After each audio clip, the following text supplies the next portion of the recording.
Ramp on the golf links. You will be searching for traffic.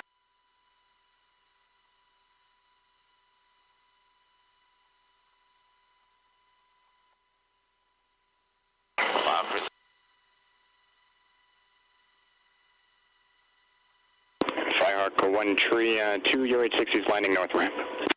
Firehawk will hold. Approaching from the east. 1-3.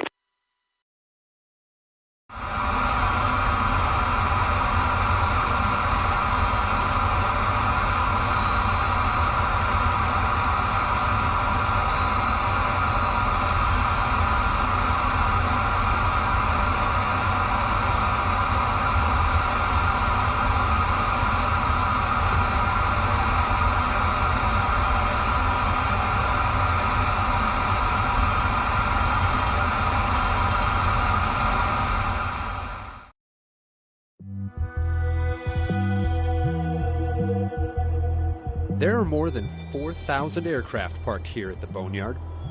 Taken together, these planes would make up the second largest air force in the entire world. But most of these planes will never fly again. They're here to serve a different purpose.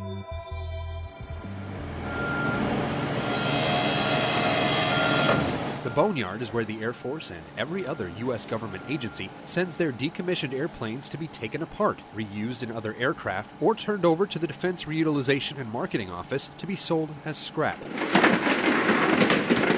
The reclamation process at AMARG is able to extract the very last tax dollars from these aircraft after they've reached the end of their useful operational lives. It's a mission that's been helping save taxpayers money since the end of World War II.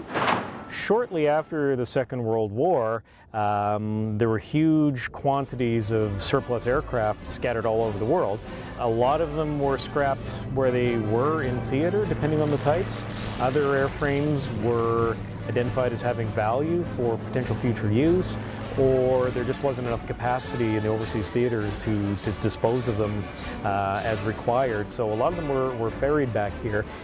In particular at Arizona, a lot of B-17s, B-24s, and B-25s were all located here. And the 50s was kind of a unique golden age of jet flight and propeller flight. There was an enormous diversity of aircraft being used by the Air Force, some more successfully than others. So a lot of them were rapidly outclassed and made obsolete. So, you know, entire production runs of aircraft were brought here for reclamation, like F-84s, B-36s, whereas others were brought here for storage and regeneration. A lot of B-29s were stored here after World War II, and they were pressed back into service for Korea. So up until the early 60s, AMARC was principally an Air Force facility. The Navy and the Marine Corps maintained their own facility up outside Phoenix at Litchfield Park. But that was closed up, I think, in 1962, and all those assets transferred down here. So since that time, this has been the complete storage facility for government aircraft. So you find NASA aircraft over there, you find Coast Guard aircraft, Border Patrol, Navy, Marine, Reserve units, training units. We have a lot of unique airframes here, a lot of one-of-a-kinds or few-of-a-kinds. Behind us here, there's a B-36 Peacemaker. It's special. It is the last production one ever built by Convair. Came off the assembly line in 1958, flew for 2 years, retired out in Fort Worth. It's one of only 4 existing airframes out of nearly 400 built. One of my personal favorites is the Boeing B-52A Stratofortress. It's the oldest Buff in existence, serial number 3. Third one off the production line. It was the principal test airframe and carrier mothership for the X-15 program. So nearly all of the early Gemini, Mercury, and Apollo astronauts all dropped off of our B-52A in the X-15 program. The recently deceased Neil Armstrong was a participant of that program and dropped off our airplane. So it's, to my eyes, it's kind of reeking in history. I really love it. As the Air Force has evolved, so has the Boneyard. During the Cold War, America's determination to outpace the Soviet Union in the space race helped fuel an explosion of technological advancement. Almost as quickly as they were introduced, U.S. military aircraft were regularly phased out as newer aircraft flew faster, higher, and farther. The outmoded airplanes were sent here, and the Boneyard's inventory began to swell. With the Vietnam War came a renewed call for even more advanced bombers and fighters. By the time that war started to wind down in 1973, the Boneyard's fleet had reached an all-time high of more than 6,000 aircraft. Today, some 4,000 aircraft still sit in the Boneyard, in various stages of the reclamation process. But the inventory here, much like in today's Air Force, is destined to change. You know, as our Air Force becomes more and more technologically reliant, fewer and fewer different types of airframes are being produced. I would expect probably in 20 or 25 years, you'd probably see less than 1,000 aircraft over there. And looking out 40 years, there may not be a need for such a large facility. There will always be a need for the facility, but whether or not you're going to find fleets of KC-135s or fields of F-15s, probably not. You know, there's 200 some odd F-22s. You know, the F-35 hasn't even really come into full operational service yet, so I wouldn't expect to see any of them even twinkling at retirement for 35 or 40 years.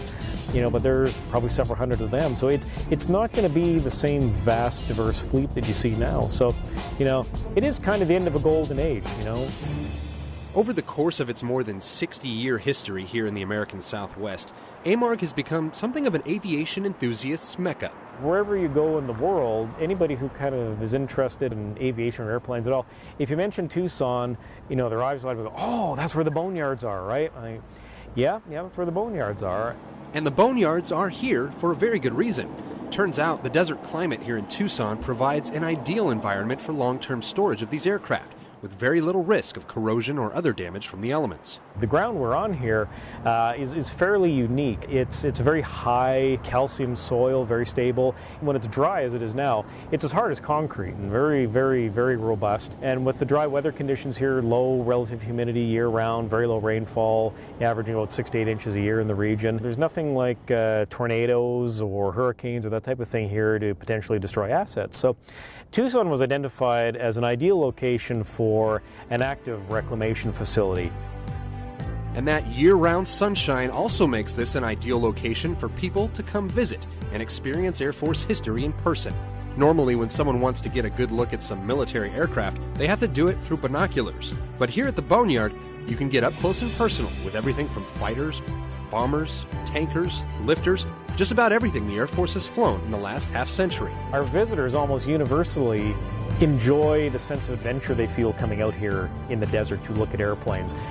We don't rope off our airplanes outside. People are free to get up and stick their head in the wheel well, bump their heads on a propeller, trip over a tie-down cable, run from rattlesnakes. You know, it's the authentic desert experience out here. And it's a big part of our charm and our appeal. One of our sort of taglines is, you know, where you can touch history, and we embrace that. So it's not all just about tearing down old aircraft as newer technology makes them obsolete. Preserving Air Force history has become like a secondary mission at the Boneyard.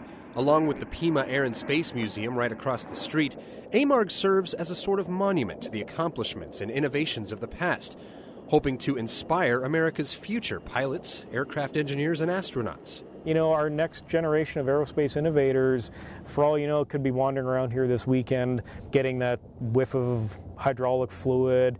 If we can expose and encourage young people to come out and challenge themselves and find a direction through what we do here, however little, I think it's important work. Time and technology march on. The Boneyard will continue in its mission, taking custody of outdated aircraft, salvaging and reusing every part possible.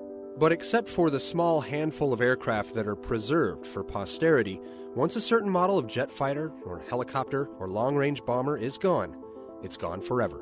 A common misconception that a lot of people have with AMARC is that there's still World War II aircraft over there.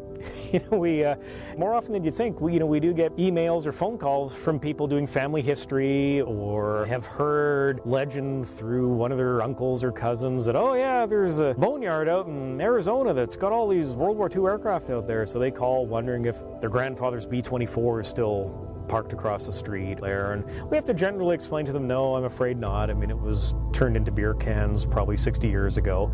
So the idea that a lot of people have is that the Boneyard is really a boneyard, like a graveyard, where it's a very static kind of place where nothing happens. It's just a big, I don't know, like some hillbilly farm in the middle of Texas with 400 old tractors laying there. It's anything but, as you may have seen. It's a very heavily engaged, dynamic, busy organization that's tasked with supporting, the mission of the United States Air Force and its allies.